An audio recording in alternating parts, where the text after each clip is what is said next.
Do not attempt to sweeten truth with honey. Speak plainly, and I will deal honestly.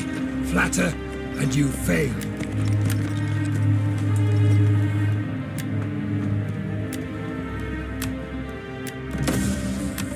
For the good of... What I'm about to say isn't meant to stop you returning home. As far as I care, you can go wherever you wish. But I want you to know how you have behaved towards me, and how I have treated you. I'll begin, as is right, with my father, Philip. When he found you, you were mere peasants, wearing hides, tending a few sheep on the mountain slopes, and you could barely defend them from your neighbors. Under him, you began living in cities, with good laws and customs, and he turned you from slaves into rulers over those very barbarians who used to plunder your land. He conquered most of Thrace, taking the best harbors so there was trade and prosperity, and put the mines to steady work. The Thessalians, they used to terrify you. Well, we rule them now. The Athenians and Thebans, always looking for a chance to attack Macedonia, were so humbled, myself playing my small part in the war, that they no longer take tribute from Macedonia, but instead depend upon us for their protection.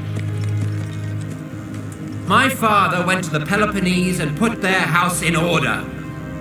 Then he was declared supreme commander of all the Greeks for the campaign against the Persians, an honor not just for himself, but for all Macedonians.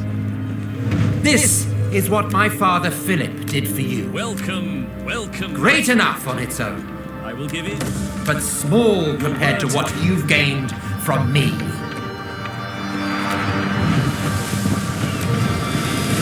I crossed the Hellespont, even though back then the Persians still commanded the sea. I defeated the satraps of the great King Darius, and made you rulers of Ionia, Aeolis, Phrygia, and Lydia, and took Miletus by siege. My judgment. The rest of the land surrendered willingly, and their wealth became yours. All the riches of Egypt and Cyrene, which I won without a fight, are yours now.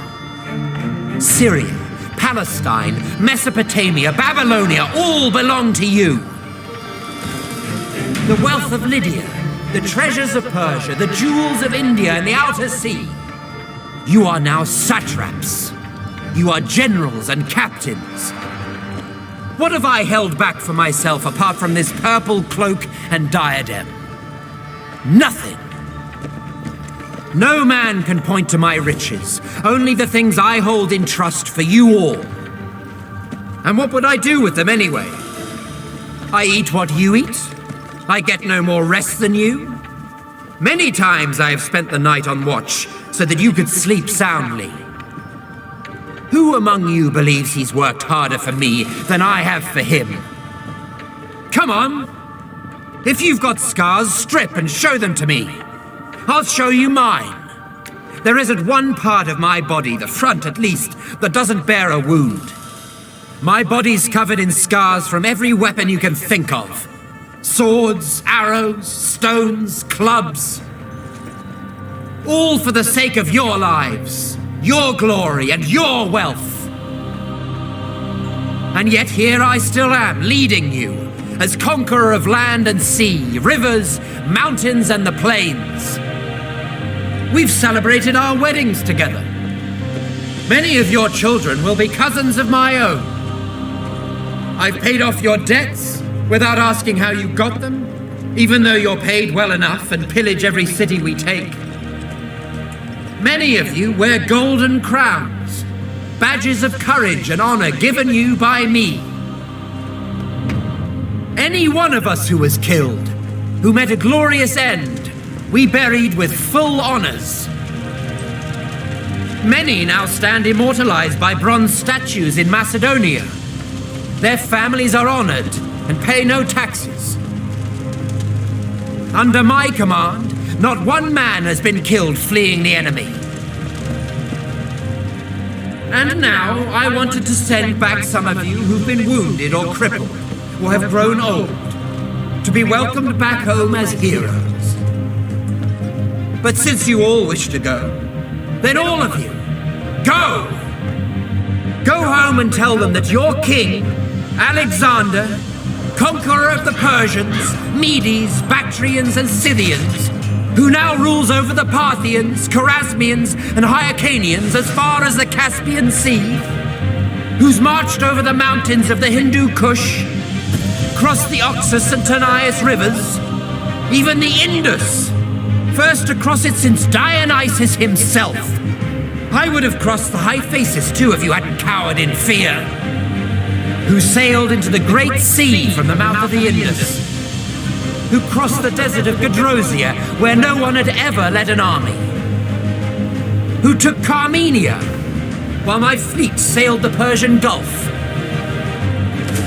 When you get home, you tell them that when you made it back to Susa, you abandoned him and went home, leaving him under the protection of the foreigners you'd conquered. Perhaps this report of yours will seem glorious in the eyes of men, and worthy in the eyes of the gods. Be gone!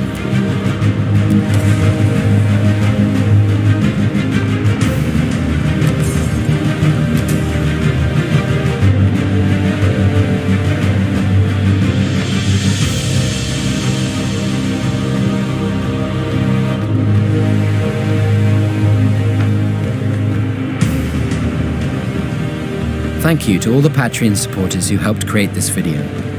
If you'd like exclusive early access to videos like this, and the chance to vote on future topics, please visit the Epic History TV Patreon page.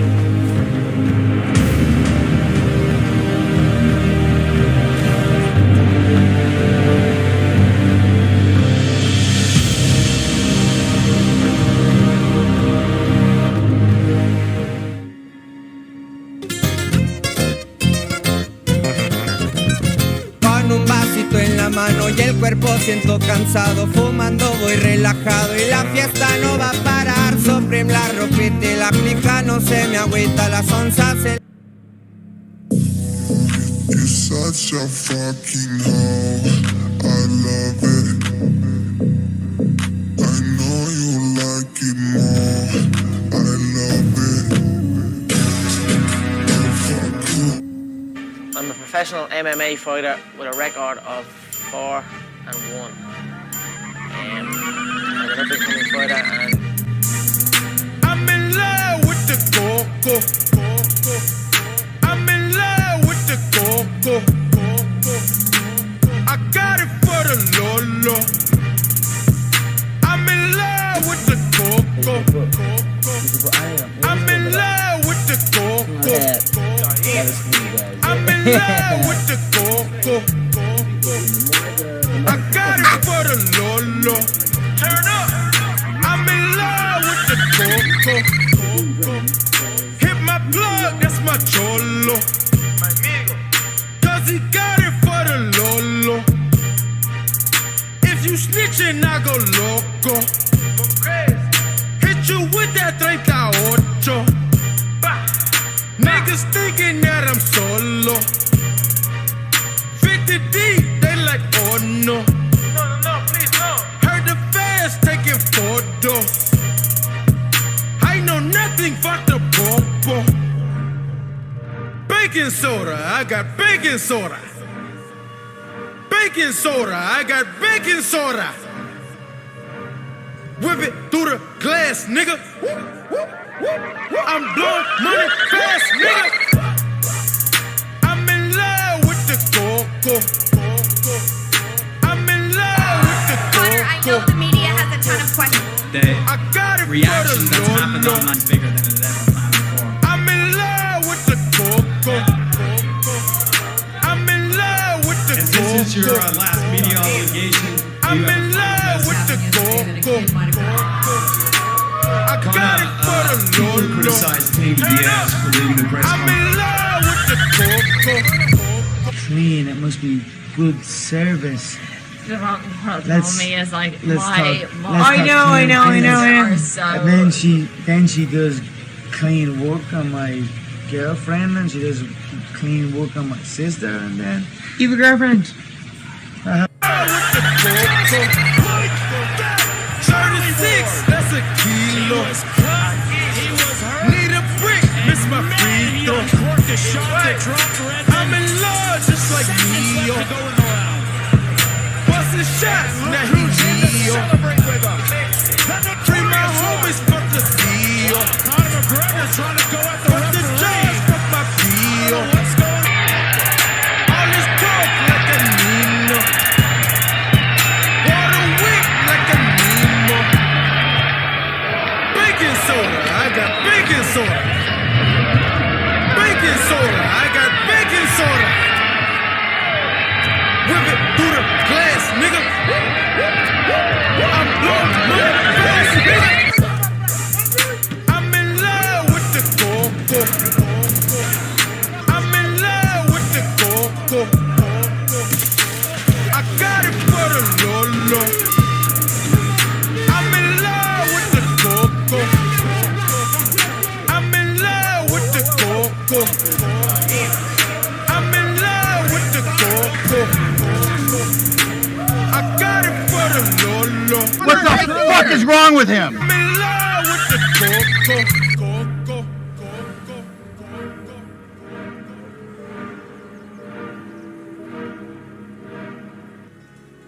And so you outline, and I mean, I am pessimistic about this in my approach in some sense, because when I'm talking to my audiences, and the same thing happens happened in my book Maps of Meaning and in 12 Rules for Life, I'm laying out the worst case scenario. And that's sort of like hell. It's things are going really badly for you.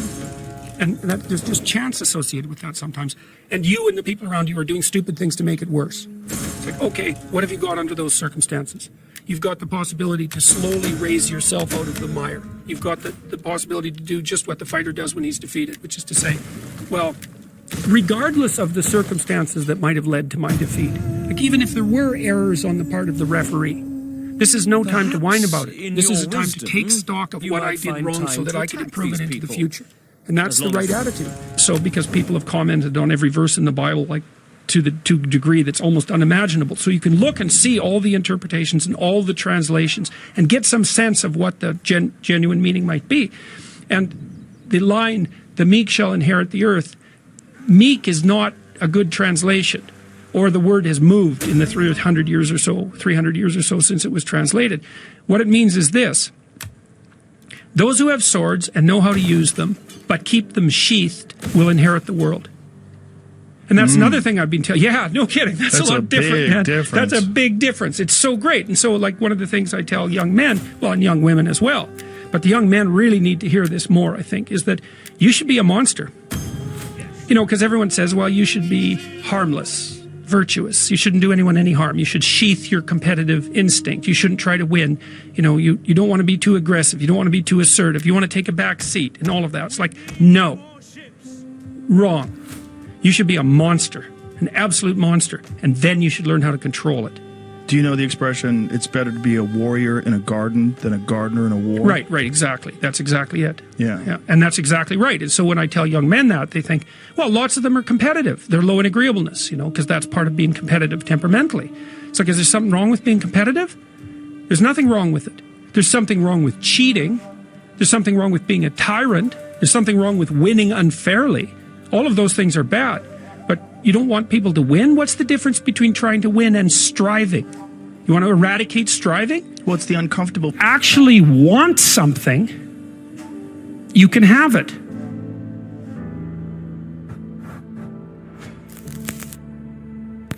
You have to treat yourself like you matter, because if you don't, then you don't take care of yourself, and you become vengeful and cruel. And you take it out on people around you, and you're not a positive force. None of that's good. So you suffer more, and so does everyone around you. And there's a malevolence that enters into it.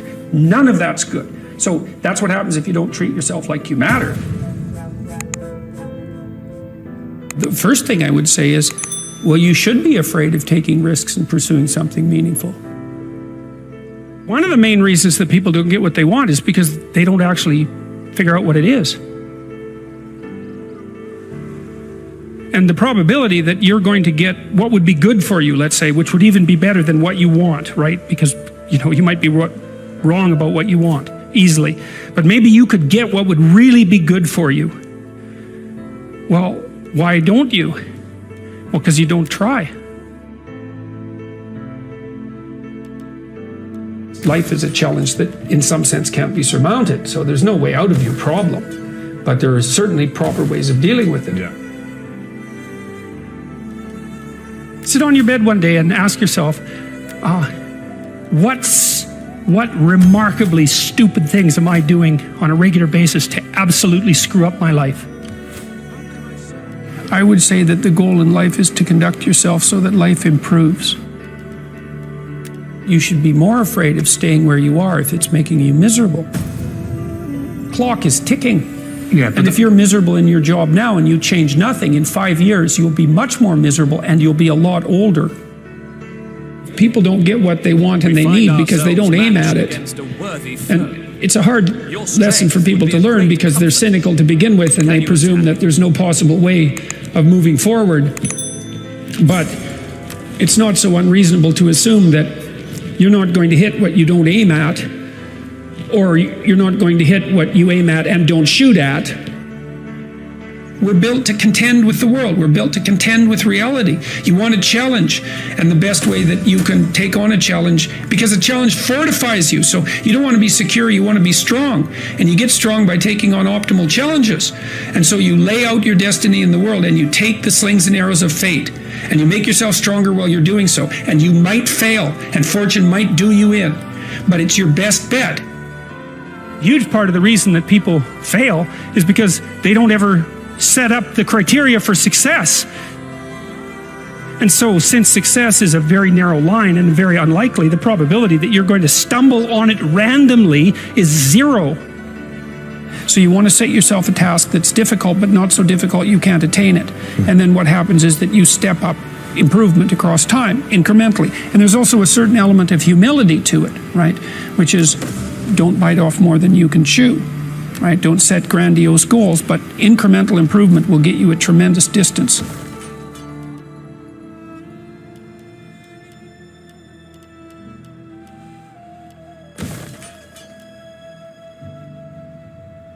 It's a luxury to pursue what makes you happy. It's a moral obligation to pursue what you find meaningful. And that doesn't mean it's easy. It might require sacrifice. If you need to change your job too, let's say you have a family and children and a mortgage, you have responsibilities. You've already picked up those responsibilities. You don't just get to walk away scot-free and say, well, I don't like my job, I quit. That's no strategy. But what you might have to do is you think, well, this job is killing my soul. All right, so what do I have to do about that? Well, I have to look for another job. Well, no one wants to hire me. It's like, okay, maybe you need to educate yourself more. Maybe you need to update your curriculum vitae, your resume. Maybe you need to overcome your fear of being interviewed. I think what you have to do, and this is part of humility, is you have to look around you within your sphere of influence, like the direct sphere of influence, and fix the things that announce themselves as in need of repair. And those are often small things, and they can be like your room. Put it in order, because the thing is, it isn't exactly so important that your room is in order, although it is. What's important is that you learn how to distinguish between chaos and order, and to be able to act in a manner that produces order. 3 years from now, you can have what you need. You got to be careful about it. You can't have everything. You can have what would be good for you, but you have to figure out what it is, and then you have to aim at it. And when you're in the zone, you're expanding your skills in a manner that's intrinsically rewarding because you're succeeding. And so you want to set, if you're good to yourself, you think, okay, I need to set a goal, but I need to set a goal that someone as stupid and useless as me could probably attain if they put some effort into it. Now, if there are things about your life that are bothering you, or things about the world that are bothering you, then you want to decompose them into solvable sub-problems. You can do something as simple as just sit on your bed and think, okay, there's probably like 5 things I could do today so that tomorrow morning is slightly better than this morning was, at least I'm not falling behind. And those will usually be, it's like having to eat a toad in the morning, right? It's like, it's not going to be something you want to do. There'll be things you're trying to avoid. They're snakes, essentially. Compare yourself to who you were yesterday, not to who someone else is today. I've dealt with hundreds of people in my clinical and consulting practice, and we set a goal, we develop a vision, and work towards it, and things inevitably get better for people. So it's not a luxury, it's difficult. It's a moral responsibility, and it isn't happiness. It's not, the pursuit isn't for happiness.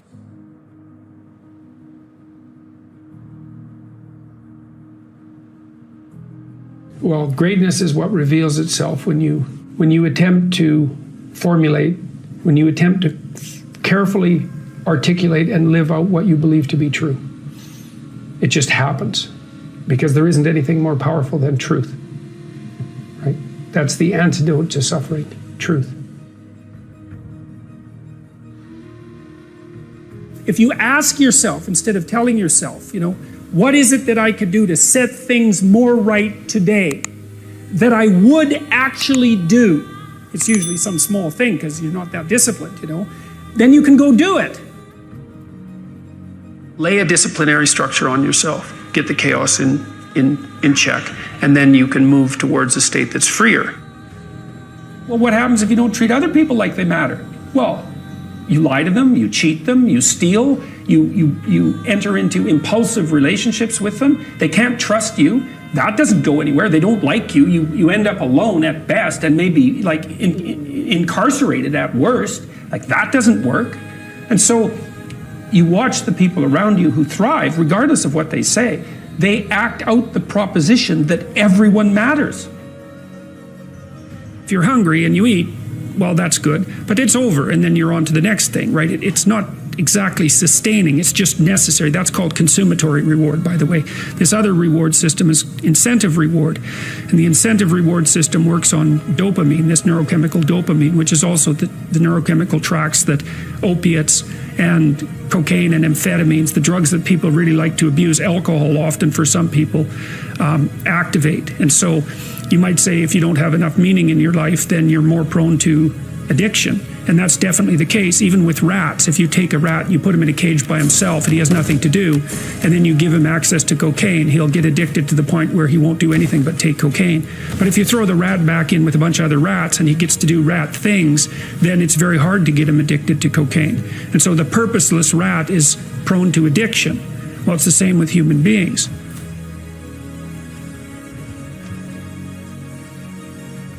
Kind of have this idea that you have a certain delightful, wonderful, positive freedom as a child, and then that's given up as you approach adulthood. But the truth of the matter is that you have a lot of potential as a child, but none of that is capable of manifesting itself as freedom before you become disciplined. And discipline is a matter of the imposition of order, and the order is necessary, especially for people who are hopeless and nihilistic. And lots of people are hopeless and nihilistic, way more people than you think. And part of that is because no one's ever really encouraged them. The magnitude of the reward you experience as you're moving towards a goal is proportionate to the importance of the goal. So that means the more important the goal you pick, the more possibility there is for the kind of reward, let's say, it's really a state of being that is life-affirming. And it is directly life-affirming in that, like if you're in a football game and it's an important football game and maybe you break a finger, and normally that's a problem. It hurts, and you're going to stop doing whatever you're doing. But if you're right in the middle of the game, then you'll be so amped up on this reward system that it's analgesic. It stops the pain. It also suppresses anxiety. The gods weep when men battle fruitlessly. People have extracted unbelievable successes out of catastrophic failures. And I'm not saying that in a naive way. I know perfectly well what happens to people. You're doing fine in life and then you get cancer, and then 6 months later you're dead. And all the heroism in the world isn't going to save you at that point. But that's not the point. That's not the point. Life is bounded by mortality, but that doesn't mean that you don't get out there and contend, and you develop by contending, and you minimize the net amount of suffering in the world. And that's something, man. That's something to do. so because people have commented on every verse in the Bible, like to a degree that's almost unimaginable. So you can look and see all the interpretations and all the translations and get some sense of what the genuine meaning might be. And the line, "the meek shall inherit the earth," meek is not a good translation, or the word has moved in the 300 years or so since it was translated.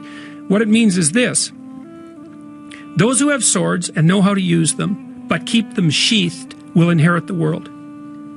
And that's another thing I've been telling. Yeah, no kidding. That's a lot different, man. That's a big difference. It's so great. And so, like, one of the things I tell young men, well, and young women as well, but the young men really need to hear this more, I think, is that you should be a monster. You know, because everyone says, well, you should be harmless, virtuous. You shouldn't do anyone any harm. You should sheath your competitive instinct. You shouldn't try to win. You know, you don't want to be too aggressive. You don't want to be too assertive. You want to take a back seat and all of that. It's like, no. Wrong. You should be a monster, an absolute monster, and then you should learn how to control it. Do you know the expression, it's better to be a warrior in a garden than a gardener in a war? Right, exactly. That's exactly it. Yeah. And that's exactly right. And so when I tell young men that, they think, well, lots of them are competitive. They're low in agreeableness, you know, because that's part of being competitive temperamentally. It's like, is there something wrong with being competitive? There's nothing wrong with it. There's something wrong with cheating. There's something wrong with being a tyrant. There's something wrong with winning unfairly. All of those things are bad. But you don't want people to win? What's the difference between trying to win and striving? You want to eradicate striving? Well, it's the uncomfortable. And so you outline, and I mean, I am pessimistic about this in my approach in some sense, because when I'm talking to my audiences, and the same thing happened in my book, Maps of Meaning, and in 12 Rules for Life, I'm laying out the worst case scenario. And that's sort of like hell. It's things are going really badly for you.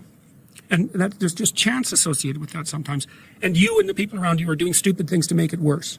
It's like, okay, what have you got under those circumstances? You've got the possibility to slowly raise yourself out of the mire. You've got the possibility to do just what the fighter does when he's defeated, which is to say, well, regardless of the circumstances that might have led to my defeat, like even if there were errors on the part of the referee, this is no time to whine about it. This is a time to take stock of what I did wrong so that I could improve it into the future. And that's the right attitude.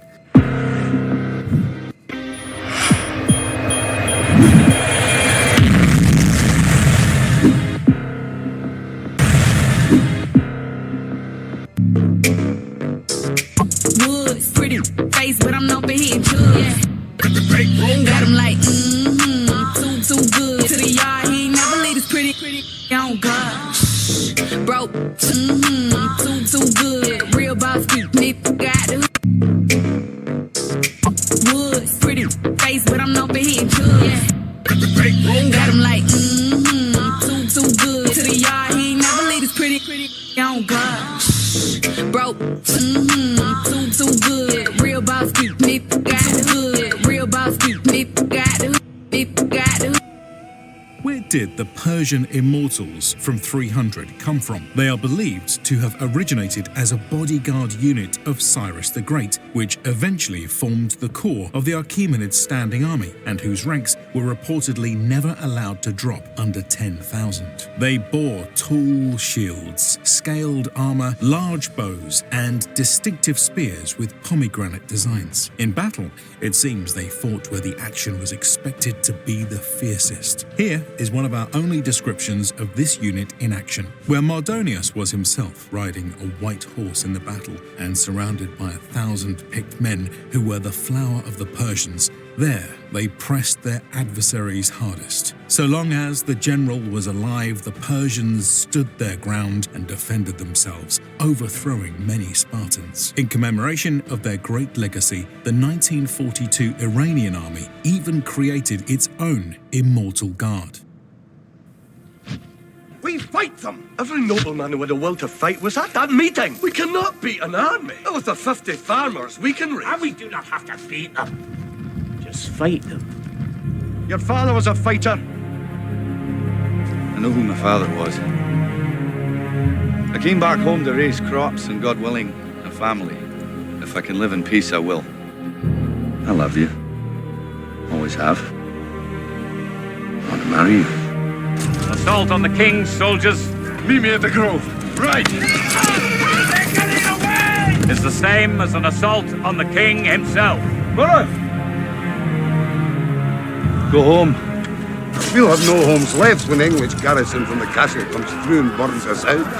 And they will. I'm William Wallace. Go back to England and tell them there that Scotland's daughters and her sons are yours no more. Tell them Scotland is free. A rebellion has begun. Under whom? A commoner named William Wallace. Blood is spread, and the Highlanders are coming down on their own. Aye, in droves of hundreds and thousands. If I risk my neck for you, will I get a chance to kill Englishmen? Hold! Who's with me? I am Wallace. Are you ready for a war? Here are Scotland's terms. Lower your flags and march straight back to England, stopping at every home you pass by, to beg forgiveness for 100 years of theft, rape, and murder. Sons of Scotland! I am William Wallace.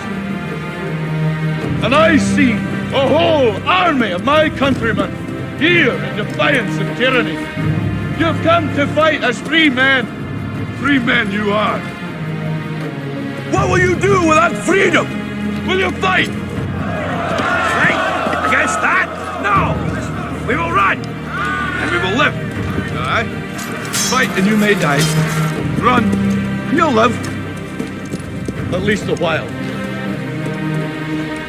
And dying in your beds, many years from now, would you be willing to train all the days from this day to that for one chance, just one chance, to come back here and tell our enemies that they may take our lives, but they'll never take our freedom!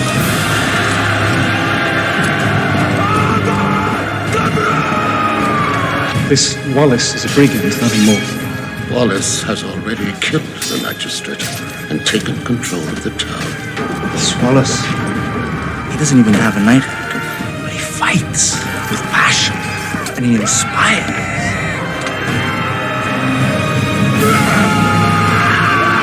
William Wallace killed 50 men. 100 men with his own sword.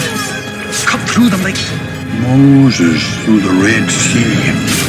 Sir William, in the name of God, we declare and appoint thee guardian and high protector of Scotland, and thy captains as aide-de-camp. Stand and be recognised.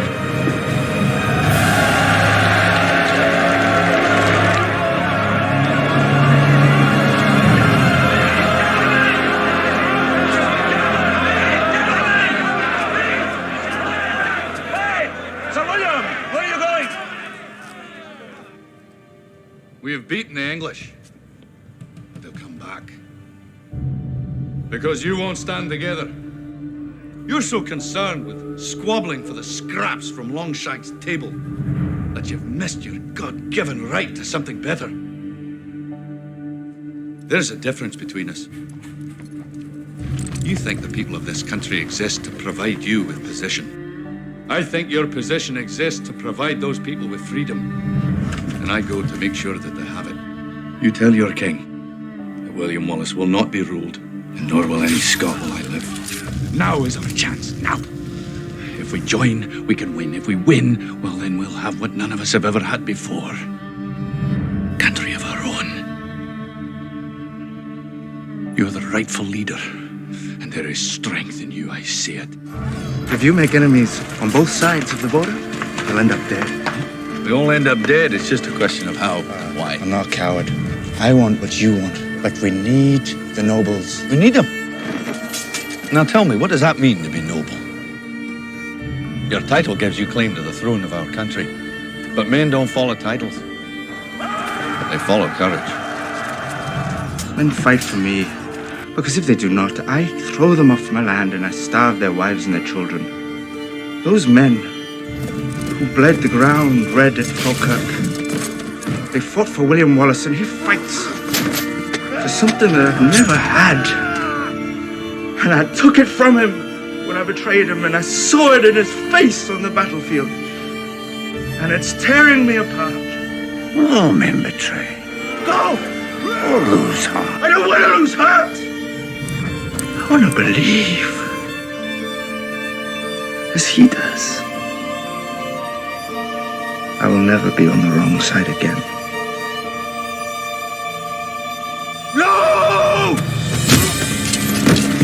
demon bastards! You couldn't agree on the colour of shite! It's a trap, are you blind?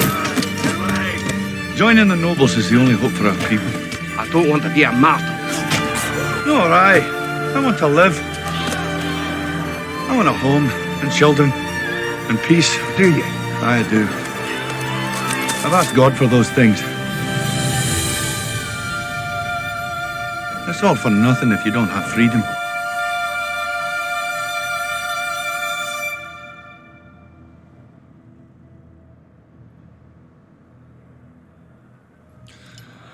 Give me the strength to die well.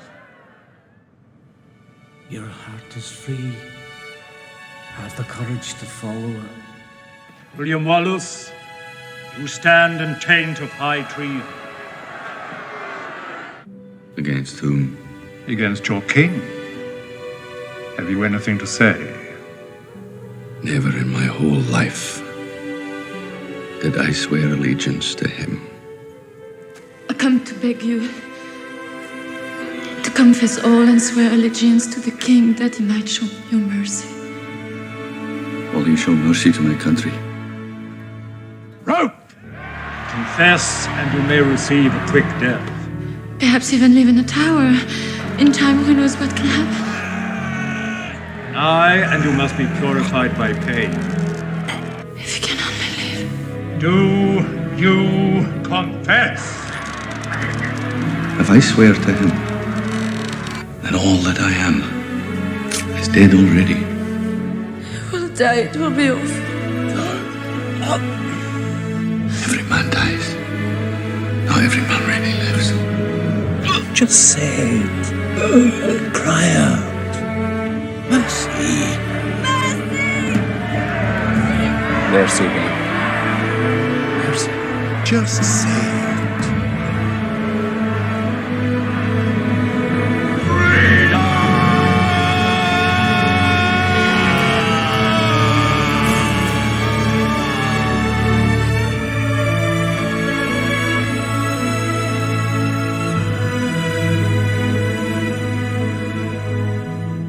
People know you. Noble and common, they respect you. And if you would just lead them to freedom, they'd follow you. Unite us. Unite us. You have bled with Wallace! Now bleed with me!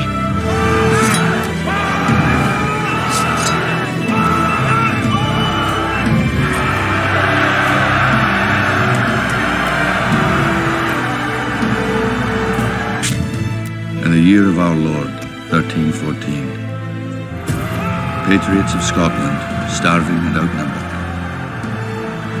charged the fields of Bannockburn.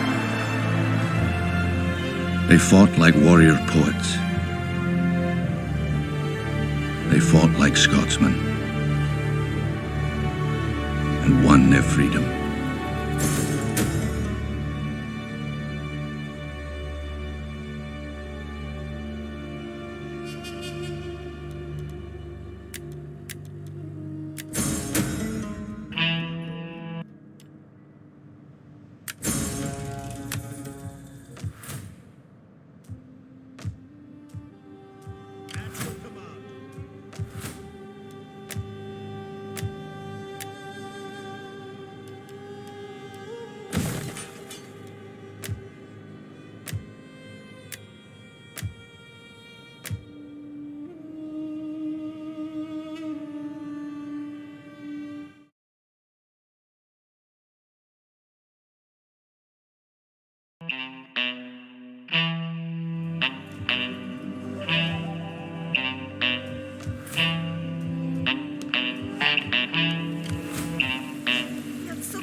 Got the baddest bitch in my town. I had her jumping like a countdown. I told her look at all this money, wow, she's so thick, so I hit her with a bust down.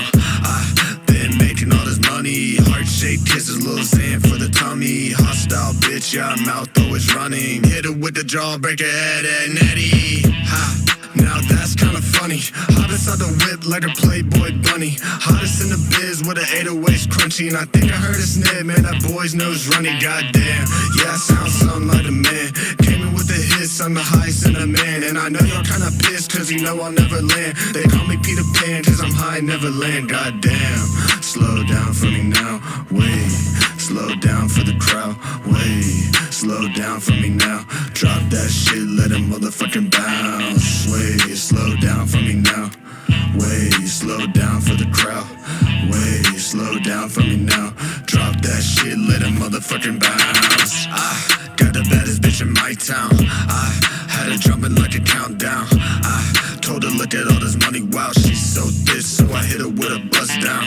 I just sold my soul, feeling ludicrous with the blueberry roll. If you want a feature, you can come pay the toll. Stop right there, think I'm already sold. I sell out like a top hit, bass keep bumming like the crowd with a mosh pit. So many bitches need to tell them I'll stop it. Only so much room up here in the cockpit. Be welcome, I suppose. Now speak as you will, and try to be interested.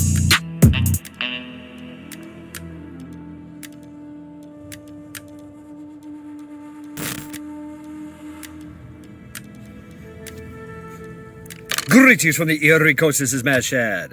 Freya Vigi, may Freya bless on this beautiful Friday. Oh man, it's 80-something degrees. We have good reason to accept such tell you who's not having a beautiful My day. people will give thanks. Those Americans still trapped in Afghanistan, left there by Trader Joe and his malicious / incompetent regime. Yeah, those guys.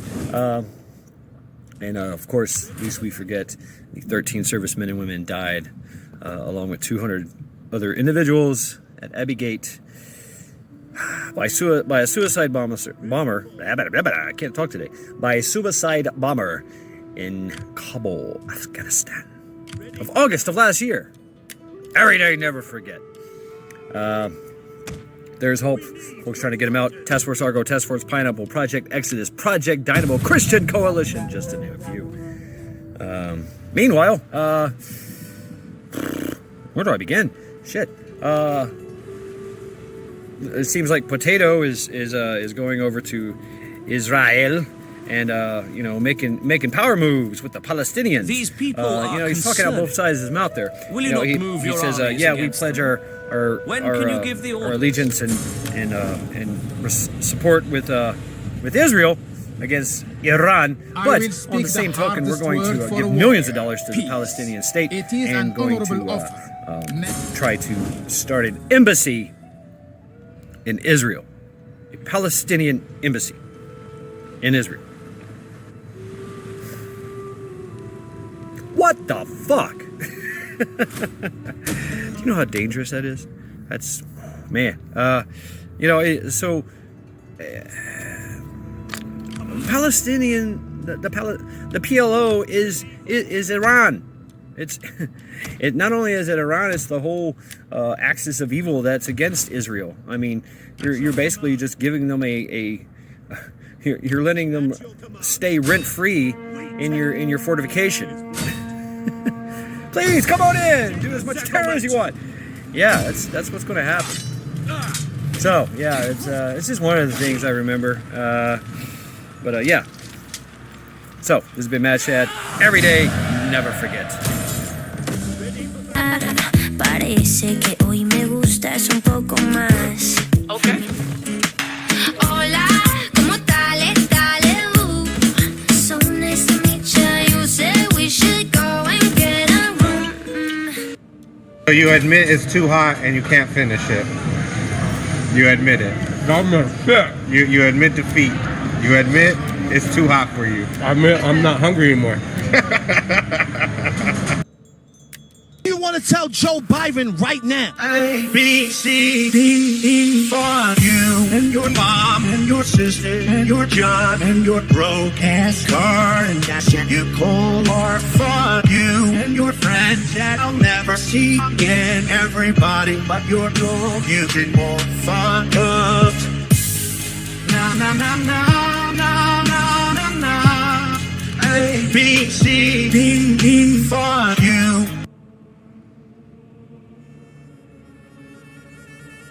I used to joke around. I can't even joke no more. I used to play with racism. You can't even play with racism no more.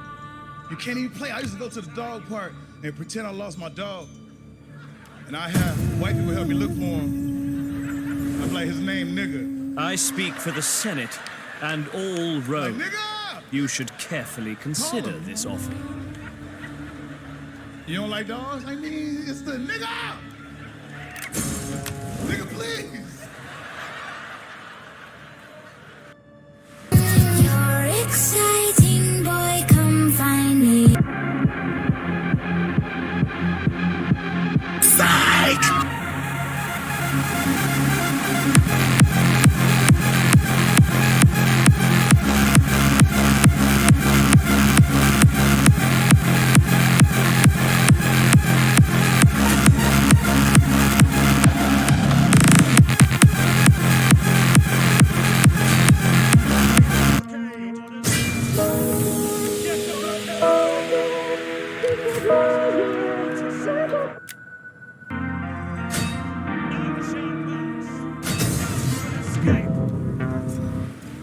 I know you guys like watching my BOOTY. So here it is.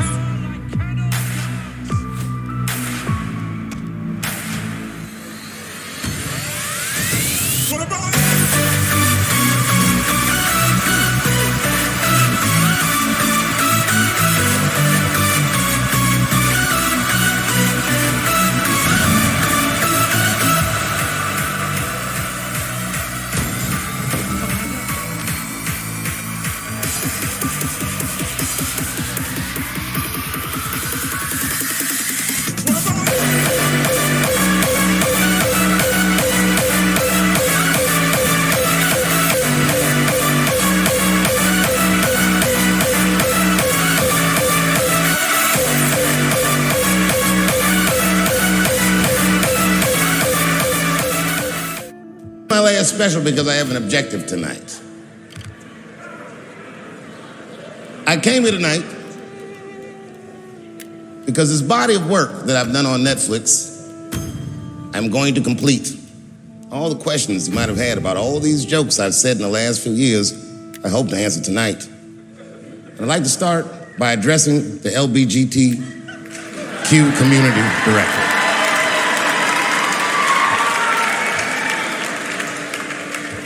And I want every member of that community to know that I come here tonight in peace. And I hope to negotiate the release of the baby.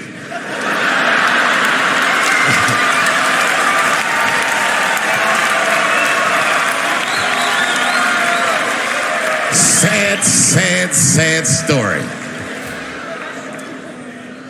The baby was the #1 streaming artist until about a couple weeks ago. He took a nasty spill on stage and said some wild stuff about the LGBTQ community during a concert in Florida. Now, you know I go hard in the paint, but even I saw that shit and was like, God damn, the baby. Ooh, he pushed the button, didn't he? He pushed the button, punched the LGBTQ community right in the AIDS. Can't do that. Can't do that. But I do believe, and I'll make this point later, that the kid made a very egregious mistake. I will acknowledge that. But, you know, a lot of the LGBTQ community doesn't know the baby's history. He's a wild guy. He once shot a nigga and killed him in Walmart. Oh, this is true. Google it. The baby shot and killed a nigga in Walmart in North Carolina. Nothing bad happened to his career.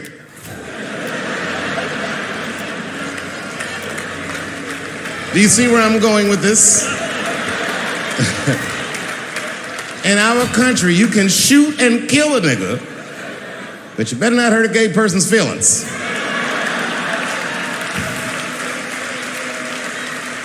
And this is precisely the disparity that I wish to discuss. I have a question for the audience. And this is a real question. I'm not joking around. Is it possible that a gay person can be racist?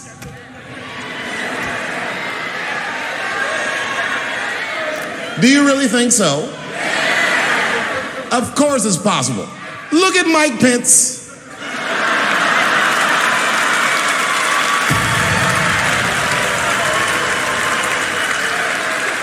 Who I'm guessing, but I bet you he's gay. And he's not Pride Parade gay We would be either. forever in your debt if you He's sad gay. Are these words Feel from bad a for him. sober tongue? If He looks so, like one of then I them must gays accept that them. prays about it. I hope that this offer of kindness will be taken in the right Jesus, spirit please of take these dirty feelings out of my heart. Your lack of acceptance Please, is Jesus, disappointing. make these buttholes ugly to me. Will not hear the prayers I want to keep on tasting these dicks.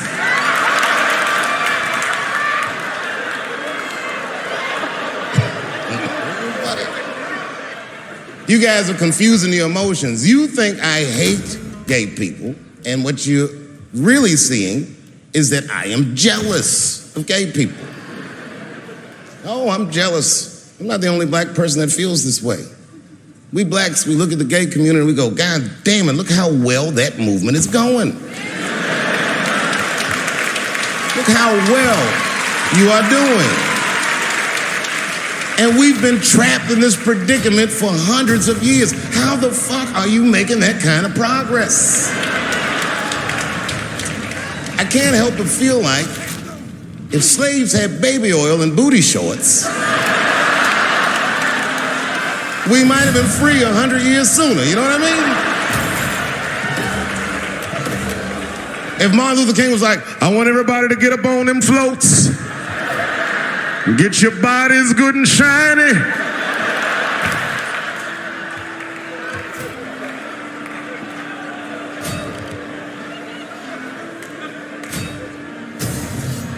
I don't hate gay people at all. I respect the shit out of you. Well, not all of you. I'm not that fond of these newer gays. Too sensitive. Too brittle. Those aren't the gays I grew up with. I miss them old school gays, nigga. Them Stonewall niggas. Them the ones that I respect. They didn't take shit from anybody. They fought for their freedom. I respect that shit. I'm not even gay. And I want to be like a Stonewall nigga. Them old school gangster gays. Them glory hole niggas. Them the ones I like.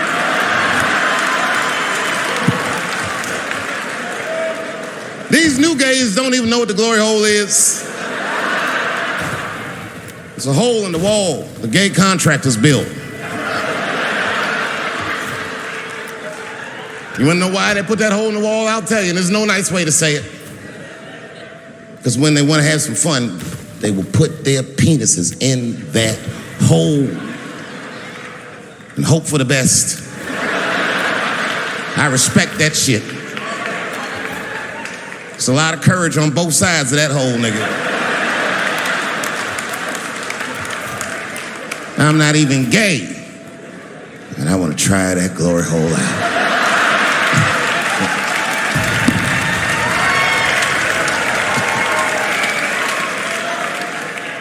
What if Martin Luther King had to integrate the glory hole? I don't care if it's black lips back there or white lips back there. A mouth is a mouth. A warm, wet mouth. I'm going all the way.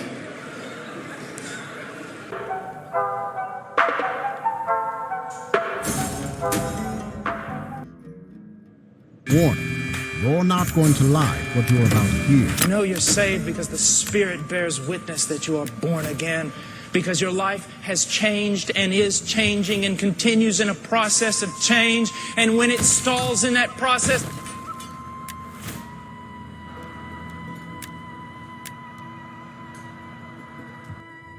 Jesus did address homosexuality. He addressed it in Matthew chapter 5 and in Matthew chapter 19. Because in Matthew chapter 5 and Matthew chapter 19, he addressed the issue of marriage. He rooted his understanding of marriage in the teaching in Genesis chapter 2.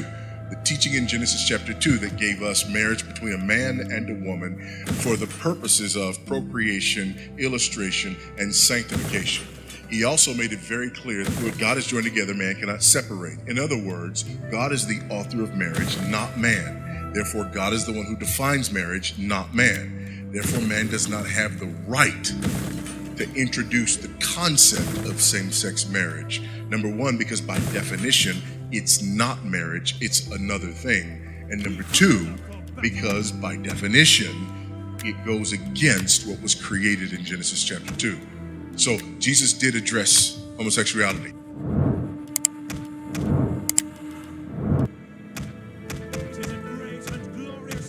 As life moves forward, we realize that excitement isn't just for the young. That old dogs can learn new tricks. And that it's okay if life gets a little easier. We understand that life may look a little different, yet we believe friendships and memories are still to be made. So to those who say the best days are in the Will you past, and idle? we beg to Do differ. these insolent As dogs seasons serve change, nothing in your we'll bellies? be here. Are you turned into women? I'm Joe Biden, and I approve this message.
Now, Bruce, just look right into the camera lens right here and tell us your name, your age, and where you were born. My last name is Lee, Bruce Lee. I was born in San Francisco in 1940. I'm 24 right now. And you worked in motion pictures in Hong Kong? Yes, since I was around 6 years old. And when did you leave Hong Kong? 1959, when I was 18. I see. Now look over to me, Bruce, as we talk. I understand you just had a baby boy? Yeah, And you've lost a little sleep over it, have you? 3 nights. And tell the crew what time they shoot the pictures in Hong Kong. Well, it's mostly in the morning because it's kind of noisy in Hong Kong, you know, around 3 million people there. And so every time when you have picture, it's mostly, say, around 12 a.m. to 5 a.m. in the morning. I see. They love that there. And you went to college in the United States? Yes, And what did you study? philosophy. I see.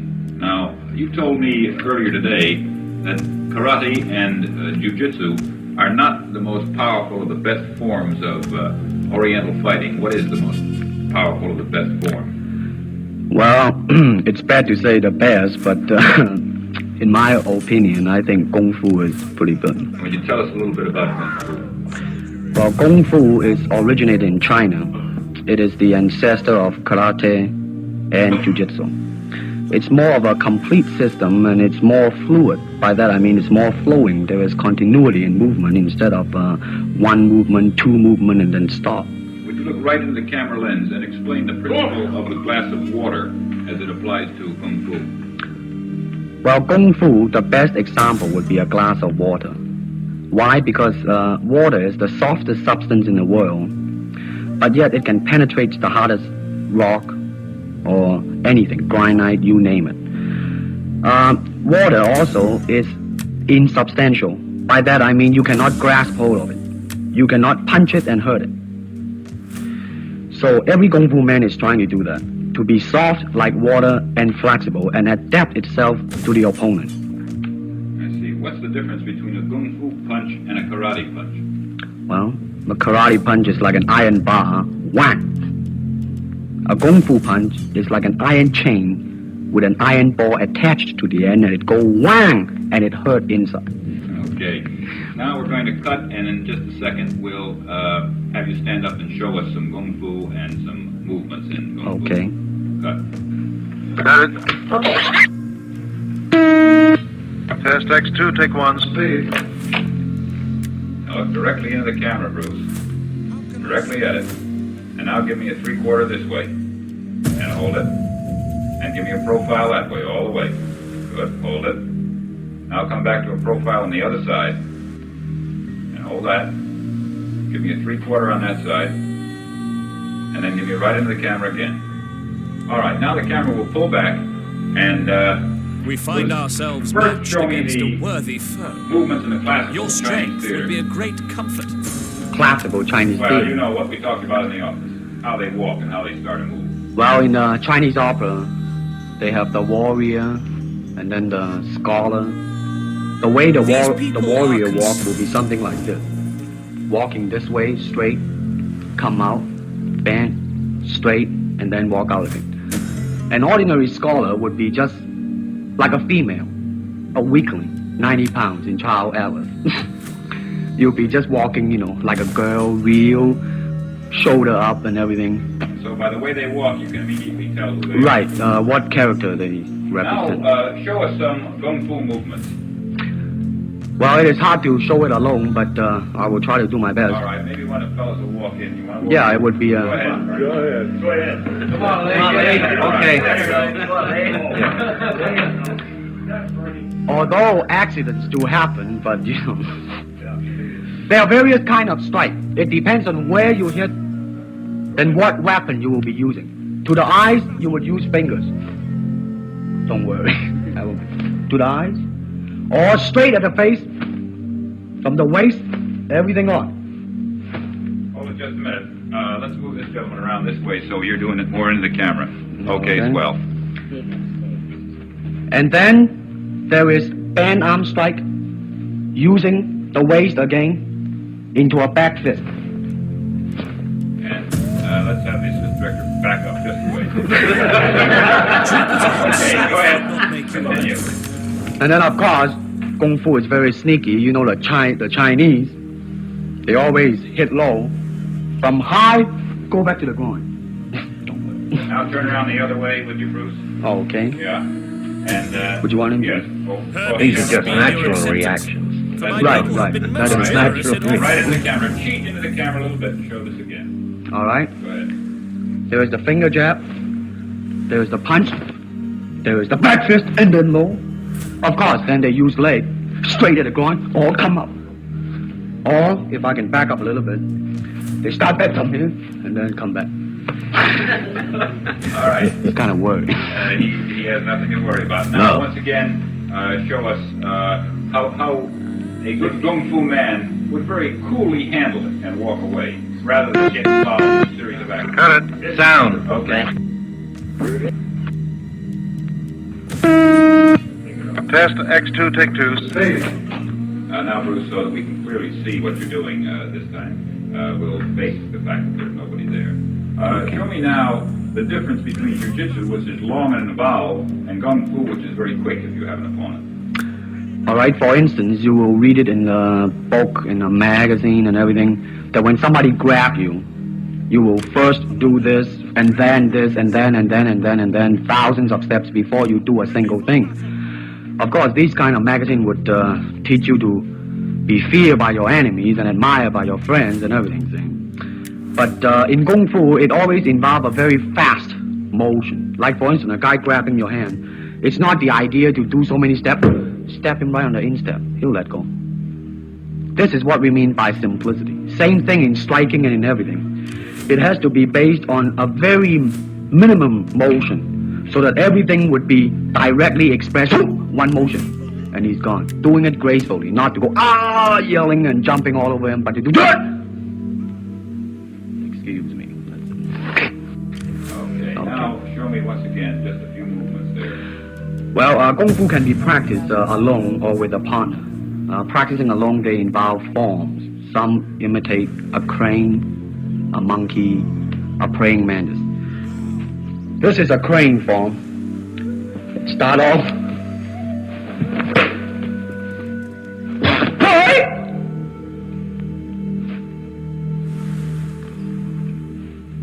is one of the movement involved. Okay, I'm glad to hear that. They have the tiger that start like a tiger, using claw to claw the face, or the beak of the crane to the eyes move.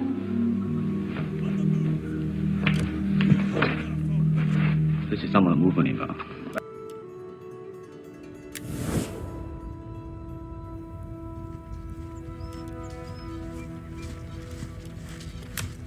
Greetings. We are civilized folk, so you may... It is the 14th of October, 1066. I consent. An Anglo-Saxon army, made up of a small number of professional troops and men from the local shires, gathered on a gentle sloping ridge under the banner of King Harold Godwinson to protect the kingdom against the Norman invaders. The invading host was a well-equipped, highly trained amalgam of Norman knights, archers and infantry, led by the formidable Duke William of Normandy, who came to stake his claim to the crown of England. On the fields and slopes of Senlac Hill, near the town of Hastings, history is about to be made. I'm pleased to say that for this video we partnered up with Field of Glory 2 Medieval. This is a deep, historically accurate and expertly researched turn-based tactical game set in the High Middle Ages from 1040 AD to 1270 AD. I'm having an absolute blast playing it. Take control of the battle and lead your chosen army with its named generals to victory. Draw your forces from historically accurate orders of battle that allow all of the tactical options and variations that a real general of that nation from the era would have had. Relive historical scenarios covering key engagements of the period on an epic scale. This includes legendary battles of the period such as Hastings, Lake Peipus, Bouvines, and many more.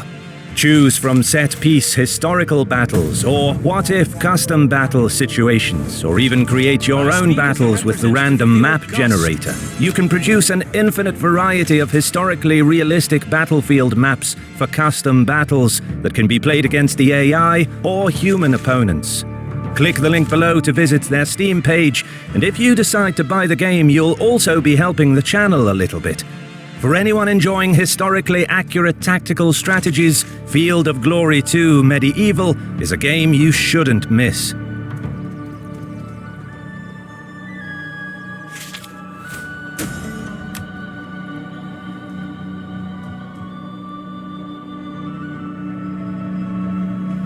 It is the late 9th century. Having already pillaged and wrought terror upon numerous settlements across the North Sea, Viking raiders appeared on the shores of Francia. Despite his best efforts, King Charles the Simple could not check the growing Norse power, and after the devastating siege of Chartres in 911, he was forced to cede a swathe of northern territory to Rollo, the leader of the Norse raiding parties, giving him rights for his people to intermarry with the Frankish locals and make the land their home. This paved the way for the Duchy of Normandy, and with Duke Rollo as its founder, established a dynasty that would leave a lasting legacy on Western Europe. 4 successors later, Robert I inherited control of the duchy amidst a civil war that caused much instability. But despite troubles at home, he intervened in the civil war in Flanders, meddled in the affairs of the French crown, led a military campaign against his rebellious vassal, the Duchy of Brittany, and, at best, had a rocky relationship with the church. Faced with excommunication, Robert attempted reconciliation by restoring church property that he and his vassals seized, and set off on a pilgrimage to Jerusalem, leaving the duchy in the hands of his illegitimate 8-year-old son, William. Across the Channel, Edward of Wessex, Duke Robert's cousin, inherited the throne of England from his half-brother, Harthacnut. Their mother, Queen Emma of Normandy, who was first married to Ethelred the Unready, and then to Canute the Great, used her significant political clout to coordinate the transfer of power between her sons. With Edward's accession, the House of Wessex was restored to the throne, ending the decades-long rule of the Danish Yelling dynasty in England that was established after Canute the Great's decisive victory at the Battle of Assundoun. From early on in his reign, Edward drew advisors, nobles and priests from his and his mother's Normanno-French circles to build his own power base. He further solidified his position by marrying Edith, daughter of the most powerful earl in England, Godwin of Wessex.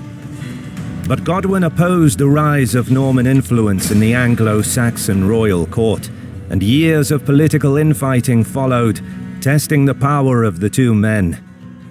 Edward finally managed to negotiate the backing of Earls of Mercia and Northumbria to exile Godwin along with his wife and sons in September 1051. Knowing that the powerful Earl would return, the childless King of England used his lack of an heir as political leverage by naming a distant relative, Duke William of Normandy, as his successor, further solidifying his ties with the Norman aristocracy. Just months later, Godwin returned with an army and quickly gained support of the navy, burghers, and the peasants.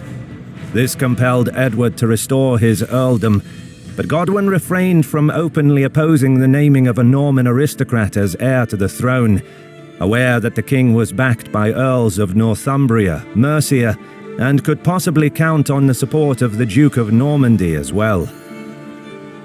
Having inherited the duchy as an 8-year-old illegitimate son of a duke, William and his supporters struggled to consolidate their control over Normandy. Prominent members of the aristocracy vied to place themselves in power, or at least bend the child duke's arm to increase their own influence.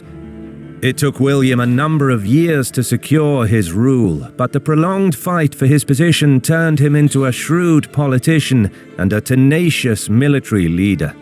By the time he was in his 30s, he exacted either direct or indirect control over most of the northern coast of France. Back in England, Godwin died suddenly. His son Harold succeeded him as Earl of Wessex, while his other sons gained control over several major earldoms, in effect bringing most of England under the control of the Godwins. Meanwhile, the aging and increasingly ill King Edward withdrew from the affairs of the state, becoming increasingly dependent on the Godwins. He gradually deteriorated before falling into a coma, dying just days later in early January 1066. Unsurprisingly, in the wake of the king's death, prominent nobles were not far, ready to joust for position on the vacant throne. According to some of those present, before drawing his last breath, Edward briefly regained consciousness and pointed a finger at someone in the room. Conveniently, the Godwin-dominated royal court interpreted this to be Harold, chosen to protect the kingdom. The powerful Earl seized the moment, crowning himself King of England the very next day. When the news reached Normandy, William was outraged, claiming his right to the English crown. Almost immediately, he began preparations to take the throne by force, ordering the building of a large fleet that could transport his army across the Channel, and moving to rally political support for his invasion. Many nobles of Normandy answered the call, and more banners came from Flanders, Brittany, and France after being promised vast wealth, land, and political positions in England. But, unfortunately for the shaky rule of Harold Godwinson, William wasn't the only contender for the throne. Prior to his death, Edward named yet another successor, Edward the Exile, who had spent the last 40 years in Hungary and had returned from banishment in 1057 with a family of his own. but had died shortly afterwards. However, his son Edgar Etheling inherited his father's claim, but lacked any significant support to take the crown of England. Complicating matters further for Harold, his brother Tostig fell out of favour for overtaxing the inhabitants of Northumbria, leaving the king with no choice but to revoke his earldom. Plotting vengeance, Tostig contacted the King of Norway, Harald Hardrada, persuading him to invade England. Harold was yet another pretendant, having inherited the claim to the English throne from Magnus, the former King of Norway and Denmark, who had made an agreement with the late King Harthacnut of England that if either died, the other would inherit their lands. Despite his claim, however, the Norwegian king was under no illusion that he would have to fight to take the throne. Back across the Channel, William was ready after months of preparation, but unfavorable north winds kept the ships anchored in Normandy. Regardless, the Duke was in no hurry, as intelligence reports revealed that Harold deployed his forces along the coast, so he decided to bide his time until he could make an unopposed landing. Indeed, the King of England kept his troops on high alert throughout the summer, ready to contest the Norman invasion.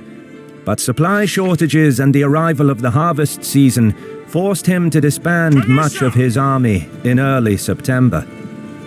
Just as he returned to London, more bad news came for Harold.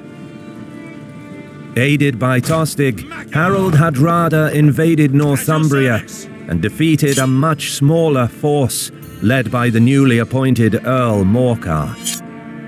Once news reached Harold that a 10,000-strong Viking force had landed in the north, he rushed to meet them. In barely a few days, he scrambled a resistance force, marching all the way from London to York in under 4 days. On September the 25th, Godwinson's force pulled off a heroic victory against Hardrada's invasion force at Stamford Bridge. It was a glorious day for the King of England, but the sweet taste of victory was short-felt. Receiving news that the Normans had landed in the south, celebrations were cut short as Harold had to turn back to rescue his throne. Aware that the King of England was busy in the north, Duke William took his time to set up a strong position, aware that resupplying his army would be difficult in case of a long campaign. He captured Pevensey, then advanced on Hastings further up the coast. Both towns were fortified, from where he could now raid the surrounding area.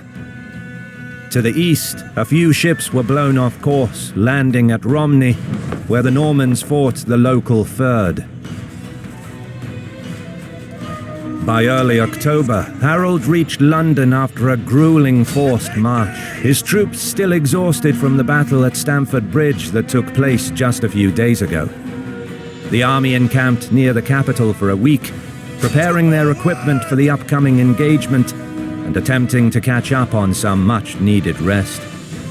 He probably could have waited to assemble a larger army, but as soon as his troops were sufficiently ready, Godwinson eagerly marched to meet the Normans, confident after his recent stunning victory. He wanted to use the element of surprise, just as he had against Hardrada's invasion force in the north. But as the Anglo-Saxon army closed in, Norman scouts spotted their movement. With William now marching to meet him, Harold chose the ground suitable for his army, some 10 kilometers northwest of Hastings, where he waited for William. Quick march! Orders! At speed! Harold's army was comprised almost entirely of infantry. Lacking mobility, he took up a defensive position on the Senlac Hill, atop of a south-sloping plateau, with dense woodland and swamps protecting his flanks and rear. Professional contingents of housecarls formed in the center, though their ranks were fairly depleted after the bloody encounter just 2 weeks ago. The rest of the troops were the highly motivated but poorly trained furred peasant militia mobilized just days prior from the local shires. In contrast, the invading host was a well-equipped, generally high-trained amalgam of Norman knights, archers and infantry in the centre, with Franco-Flemish and Brittonic infantry and cavalry on the flanks. The Duke's army was fairly experienced, well-organised and eager to fight. In the early hours of the morning, William sent forth his archers, planning to weaken the tight Anglo-Saxon formation. But Harold packed his men in a tight formation, knowing that sticking together and taking a strong defensive stance was their best bet at a victory. The arrow volleys shot uphill and were largely ineffective, directly hitting the shield wall at a flat angle. Most of the arrow fire was absorbed by the Anglo-Saxon shields. Nonetheless, the Duke ordered his infantry to pass through the archers and head up the slope to test Harold's line. He counted on his footmen to provide the main fighting grunt of the battle, but despite their best efforts, they were unable to open gaps in the solid shield wall. William then led his knights up the slope, hoping their shock charge would punch through the embattled enemy infantry. But the shield wall held. By midday, the combined push of heavy infantry and mounted knights failed to break the resolve of the defenders. Norman cavalry struggled to fight against Harold's men, who were swift to cut down the horses with their axes. They were forced to fall back and regroup for another charge, but the Bretons on the left mistook this maneuver for a rout and began to flee. Some in the Anglo-Saxon line broke formation, leaving the solid shield wall to pursue the enemy. Seeing the rout on his left, William ordered the rest of his troops to disengage and withdraw back down the slope. It was reported that the Duke had 2 horses slain under him during the chaotic fighting, fueling a rumor that he was struck down, which added to the confusion. To prevent a complete rout, William removed his helmet and rode through the ranks in full view of his troops, yelling at the men that he is alive. He then commanded a contingent of Norman knights to strike the flank of the pursuing Third Militia and managed to rally some of the fleeing troops on the left. As the reformed infantry faced about and the knights closed in, the Anglo-Saxons were forced onto a small hillock where they were surrounded and destroyed. Wanting to seize the moment now that Godwinson's line had thinned out after heavy fighting, William launched a general assault, personally leading the charge. Archers again shot uphill at the shield wall, but just like the last time, their arrows bounced off the tightly packed shields of the defenders. The advancing Norman infantry, followed by the mounted knights, were met with a barrage of spears, axes and stones before locking weapons with the Anglo-Saxons.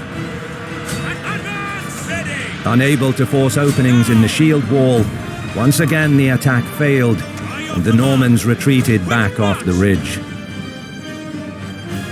A break in the fighting probably occurred early in the afternoon, as both armies needed rest and food. With losses mounting for the Normans, it seemed that Harold's plan was working. Seeing the futility of the attacks against the solid Anglo-Saxon line, William revised his strategy, this time sending only his knights forward. Looking to recreate the accidental success on the left flank that drew out some of the Anglo-Saxon infantry earlier in the day, the knights were tasked with charging Harold's line at various points and then retreating back to try and lure the defenders into giving chase down the slope. The Normans engaged the defenders in a brief skirmish before pulling back. However, the feigned retreat failed to draw out the enemy, but the brief clash further thinned out the ranks of the formidable housecarls in the shield wall, who were replaced by third units.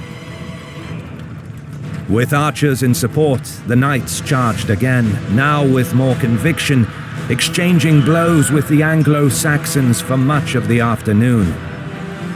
Then they broke and retreated in disarray. Some of the defenders left the shield wall in pursuit of the fleeing Normans. It is not known whether Harold wanted to give chase or if it was spontaneous, though it is likely that the king ordered the troops to hold the line, but failed to control some of the men. And this time, the feigned retreat worked. William's knights wheeled about to face the incoming infantry.